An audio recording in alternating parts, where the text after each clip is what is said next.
Welcome back. It's college football time. Ohio State is ranked first in the preseason coaches poll for the first time since 2015.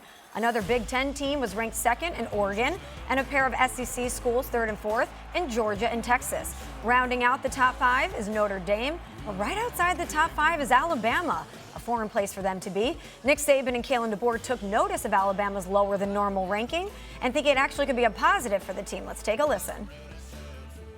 You know, I always hated it when we got picked high, and I think sometimes when we didn't, it was a motivating factor for the players.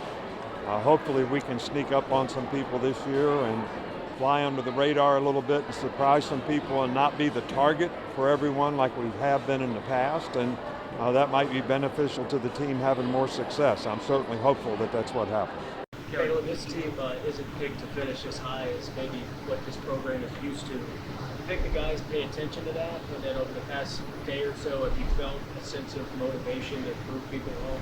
Yeah, we are definitely aware. Stephen A., I don't know if we can put Alabama and low key in the same sentence, but are you buying Alabama's ability to fly under the radar this season? No, I'm not. As well as it should not be that way. It's Alabama. You don't like it, get the hell out of town. It's just that simple. You got to know what job you're accepting. If this was before Nick Saban arrived, there would be minimal, if any, expectations at all. But when a man rolls up into town, spends 17 years there, wins 6 national championships, and his last 5 years at the school, he lost as many games as you lost in your first 2 on the job, you got a problem. Right. In the last 5 years that Nick Saban has coached at Alabama, they lost 5 games. They never lost more than 2 games in a season. Kalen DeBoer arrives and you lose 4 games in back-to-back years, your first 2 years there. You had a chance to go get the Michigan job, should have took it. Had a chance to go get the Penn State job, should have took it.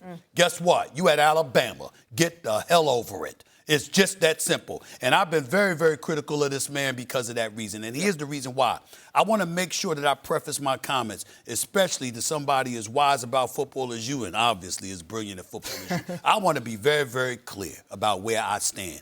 With Kayla, I love me some Alabama because I love Nick Saban. I think he is the greatest coach in the history of college basketball. I had the pleasure not once but twice going to speak to his program. We've had one-on-one conversations. I revered this man. And the mentality that he instills ain't just in this football player. Talk to him privately, CC. Sit down with that brother. And guess what? You gonna learn something. Whatever you thought you knew, you gonna learn more being associated with Nick Saban. That's how special he is. I don't expect somebody to be that. But damn it, you got to show me you trying. You trying to measure up. You can't lose back-to-back 4 losing seasons at Alabama. You can't get blitzed. You understand in the playoffs 38-3 and waving the white flag. That's Alabama we talking about here. And then we coming into this season. Defense going to be big time. No doubt about that. Got elite secondary, got elite pass rushers. We're expecting them to do things defensively. Why do I have my doubts about them? You haven't decided on your quarterback, and your offensive line was suspect last year, and we don't know how they're going to be this year. So let me get this straight. You got a suspect offensive line and suspect quarterbacks, and I'm supposed to believe in you? In football, I'm going to repeat it again. You got a suspect offensive line and suspect quarterback. And I'm not saying a suspect. I'm only saying that. I don't know Mac and Russell, but I'm saying when you look, if you haven't decided, then again, it's a question mark. If you got 2, you don't have 1. You know how that is. Yes, sir. For sure. So I'm simply saying, I got questions about you at the quarterback spot and the ability for your offensive line to either protect that quarterback or create a running game for you. And by the way, there was questions about their running game last year. And you don't hear people bringing that up. Damn. That is cause to pause. And last but not least, when did we ever say that about a Nick Saban team? A Nick Saban team with a suspect offensive line? Never. A Nick Saban team devoid of any kind of running game? A Nick Saban team, you understand, where you got the offensive line, the quarterback, and the running game questionable? Come on, y'all. That is not a reason for high expectations. As far as I'm concerned, I don't know why he got this damn 7-year contract extension averaging over $12 million a year at Alabama. I'm not saying that Kalen DeBoer should not be a head coach in college football. Okay. I know he took Washington to the national championship game. Only lost one game that year before they got bum rushed by Michigan in the national championship game. I'm simply saying Alabama's a different job because of the man we saw leading into this segment, Nick Saban. And if you can't handle it, move the hell out the way so somebody else who's ready to embrace that challenge can do it. Oh, yeah, Stephen A., the stove is hot in Alabama. Damn right. That's just what it is. If you can't take the heat, you better get your ass out of the kitchen. Damn right. The expectations are win the SEC and win a national title. And when you don't do those things at Alabama, I forgot one other critical one, beat Auburn. Yep. But when you don't do those three things, there's going to be hell to pay from the boosters, from the administration, from the fan base. That's just what's associated with it. And I will say this, when you're the head coach at Alabama, it's not just about being a good football coach. You also got to be a good politician too. It is equal parts football coach and politician because you've got to have the resources in order to get the players and to keep the coaches that you need to have success.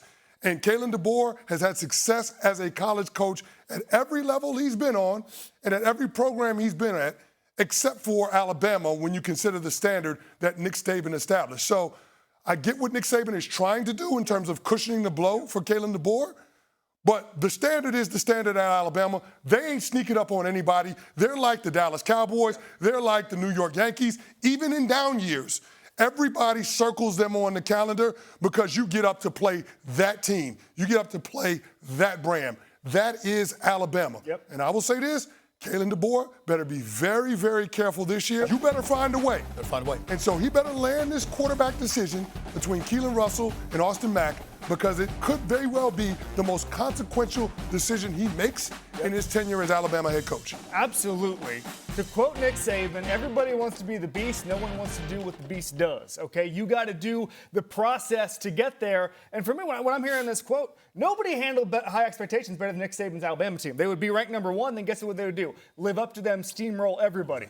Let me tell you about what Alabama was like under Nick Saban. I talked to Marlon Humphrey last year, obviously great Ravens cornerback, and he told me a story. I said, talk to me through what that was like being there with those NFL guys. He said when he was a freshman, kind of loafing in practice, it was LSU week.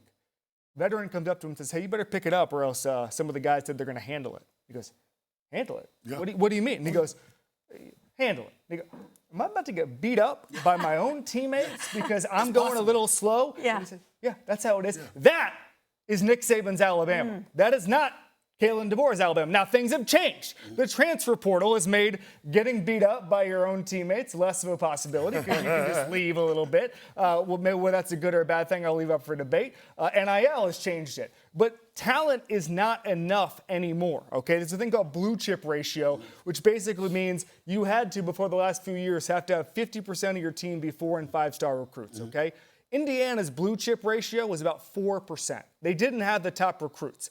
They had the transfer portal, they had NIL, they had an elite quarterback on top of it, and probably the best coach of his era right now, the Cignetti era, now that Saban's gone, in Indiana, okay? That's what you have to have now. The talent is spread out more than ever has been. Miami is keeping the kids home. Georgia and Kirby are obviously keeping the kids in Georgia. Oregon, it is being spread out. Kalen DeBoer doesn't have an edge. And that it goes for Two everything. key things that I want to bring up. Yep. I miss Nick Saban so much on that sideline. Yep. Because I think he got out because NIL, agents, all of this stuff, the way the game had changed, the business end of it all became too much. The point that I'm making is that coaching is now more important than ever before because the talent is so spread out. And I would have loved him showcasing how great of a coach he is, going up against teams whose talent was on an equal playing field to the talent that he recruited and showing that he was Cignetti, basically, who's obviously a protege to some degree. He's that guy. He could do that guy. That's number one. Number two, Kalen DeBoer. Do y'all know he has the number 2 ranked high school recruiting class? Number 2 in the nation. They lost key pieces in the transfer portal. Here's what that says to me. You came to play for this man, and you willing to leave. That's not something that we saw happen too often with Nick Saban. You went to his program and said, I want out. If you wanted out, it's usually because you couldn't play. you wasn't first string. That was usually the reason why. Why these cats left Kalen DeBoer? I'm just asking. Because let me tell you something. This is Alabama. I don't want to hear excuses. No excuses. Try to knock me off my feet, still standing with more money than I came with. Damn, took a loss, but I'm still a gambling man, betting all the chips that I got left.